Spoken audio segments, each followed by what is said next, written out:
Hello guys, so ayan habang naglilinis ako ng bintana biglang may kumalabog. Ayun, ang kalabog. Ayun. Ayan o, diba? Pang-lima na yan ngayong araw. O diba? Kanina, yung una at saka pangalawa nasa balkon ako. Nagsasampay. Ay, nagdidilig pala. Tapos, pangatlo, nagsasampay ako. Tapos, pang-apat, pang-lima, ito na. Nandito na ako sa bintana. Yan.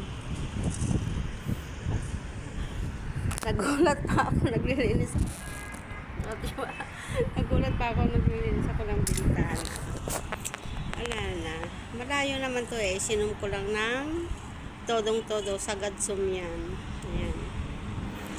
Yung pang-apat, malakas yun.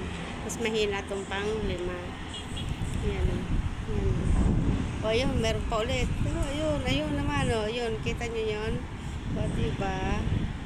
Yun, ang lakas. Ang daming usok. O, diba? Sunod-sunod na. Wala, sige, pulbusin na lahat. Diba?